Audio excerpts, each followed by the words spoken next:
Hawks lose in overtime 4-3 to the Florida Panthers. This game, the Hawks were on their heels, and Peter Mrazek got the Hawks the point. This was one of those weird games. A goalie steals a point, but wasn't able to prevail and get the second point. That's how well Peter Mrazek played in this game. Hawks losing this thing 4-3 to a team that's trying to battle hard to get their final wild card spot in the Eastern Conference bloodbath. Yeah, the Panthers are in that bloodbath trying to battle for that final wild card position. And this was one of those games. The Hawks tried and played upset. They managed to get a point out of it, but could that be a costly point for draft lottery odds? Maybe. We'll see how that goes because there's still a lot of time to go in the season. So this game was an interesting one. The Hawks were the better team in the first 22 minutes of play. After that, it was pretty much all Panthers from downhill. That was all.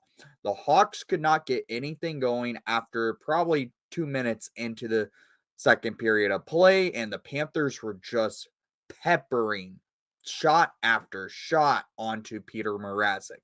That's how everything was rolling. And you could kind of see it for the shot differential per period. First period, 7-9 in favor for the Panthers. A lot of the Panther shots in the first period alone were just one and done. For the Hawks, they were getting quality opportunities in the slot, and that's how they were able to get their goals. Second period, 8-14 for the Panthers, and at one point, the Hawks only had 2 shots on net, going with about 5 minutes remaining in that period alone. They managed to gather up some shots, but it still wasn't good. The Panthers were just pounding quality opportunities on Mrazek. Go to the third period. It was a bunch of the same. 8-16 for the Panthers in the third. Overtime, 1-4 for the Panthers.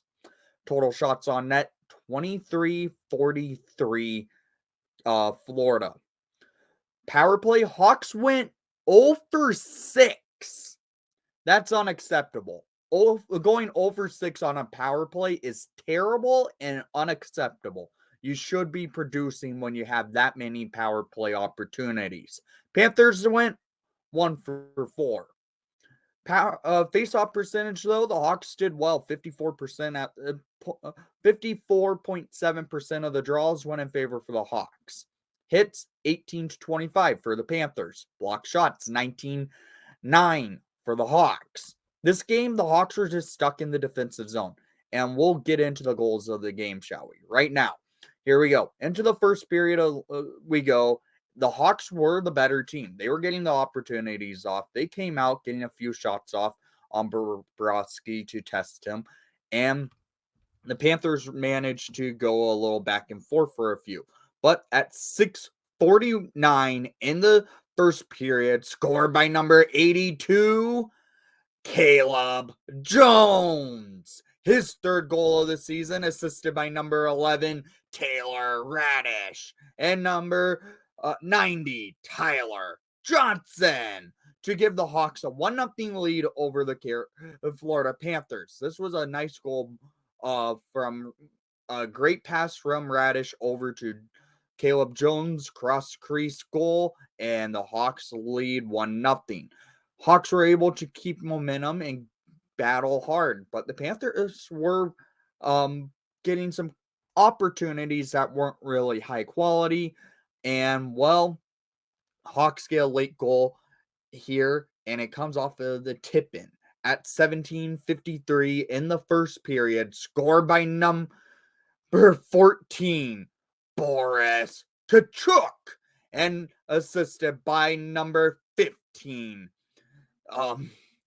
Joey Anderson, and number 16, Jujhar Khaira. Yes, the numbers of 14, 15, and 16 get on the board here as Kara feeds the puck over to Joey Anderson. Anderson shooting it in the offensive zone as he enters, with Boris cutting through the slot. He shoots it. Kachuk gets a one-hand tip in past Bobrovsky. Hawks lead 2-0, and they take that 2-0 lead into the second period. And into that second period, it was a lot of Florida Panther hockey. The Hawks had nothing going for themselves. Had a couple power plays, nothing go for them for both sides. No goals were scored in the second period for either team, but it was a unbelievable Hawks just on their heels, puck watching, basically. The Panthers were doing anything in their power to beat Peter Mrazek, getting high-quality chances. At one point, Philip Roos made a save with the puck up in the air that was falling into the net. Roos bats the puck out of the goal crease and saves a goal. We are so tied. We still lead going into the third period, up by 2. Hawks really need to wake up if they want to hold on to this lead and go and get a victory. Well, they don't wake up. It continues. The Panthers come out into the third period, do a lot of the same stuff that they were doing in that second period, and the goals start coming. It comes midway through, roughly at 8:29 in the third period. Sam Bennett scores his 16th of the season, assisted by Matthew Tkachuk and Luosterainen to make it a 2-1 Hawks lead. This was a wrist shot where Bennett gets the puck and he just shoots it past Mrazek. It was not some.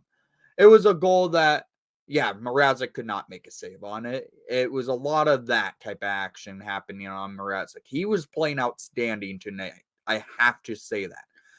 But 30 seconds later, the Hawks go to the PK and the Panthers capitalize. At 8:58 on the power play, Sam Reinhart gets his 22nd of the season, assisted by Tkachuk and Montour to make it a 2-2 game. This shot was off the face-off win. Montour gets the puck over to Tkachuk. Tkachuk shoots the puck, and it gets tipped in by Reinhart, and it's tied. And you could see the momentum is all Florida at this point. And Florida takes the lead. 4 minutes later, at 12:42 in the third period, Luosterainen scores his 16th of the season, assisted by Tkachuk and Mark Stahl to make it a 3-2 Panthers lead. Yeah, the Hawks just basically gave 3 unanswered goals up right there in the third period of play. And the Hawks just looked done. They could not, it looked like they were not going to get anything in this game. But we know the Hawks are tanking and they're trying to suck hard for Bedard. But they were able to get on the board one more time. Late in the period, Hawks pull Peter Mrazek with 2 minutes and 30 seconds remaining in play. Panthers nearly had an opportunity to score off the empty net to ice the game, but they miss. And the Hawks come back down the ice, get an opportunity off a face-off, and well, with just 44.3 seconds remaining in regulation time, scored by number 70, Cole Gutman. His 4th goal of the season, assisted by number 16, Jujhar Khaira, and number 17, Jason Dickinson. We're tied tree to tree in the churd. Yes, this goal by Gutman took some guts as he went into the goal crease and backhanded past Bobrovsky on a rebound, and the Hawks lead. Now, not lead. We are tied up 3 apiece, and we force overtime. Basically do, because it's that late in the period. Panthers had one opportunity left with about 2 seconds, but Mrazek stood strong, so we go into overtime, and, well, Hawks win the opening faceoff with a line combo of Kurashev, Reichel, and Steph Jones, and it doesn't do much for the Hawks. As they win the faceoff, the Panthers go 3 forwards, and the 3 forwards take advantage, and, well, it comes late, midway through the overtime at 2:43 in the overtime. Brandon Montour scores his 12th of the season on a backhand spinning shot, 5-hole shot. Montour ends the game, assisted by Barkov and Verhaeghe to make it a 4-3 game. This sucks. It does, but it's also the fact the Hawks did battle late, but they really were in the rough of the game where they could not get anything going. This game, the Hawks were on the heels pretty much for 50 minutes of play. Yeah, with the overtime, I would say that. Just because the Hawks just could not do much with that puck. And after that first period alone, it was a rough game for the Hawks. So down in the comments down below, I want to hear what your thoughts were on tonight's action, and thank you for watching the broadcast. Please leave a like and subscribe if you haven't done so already, and most of all, the tank is in full swing.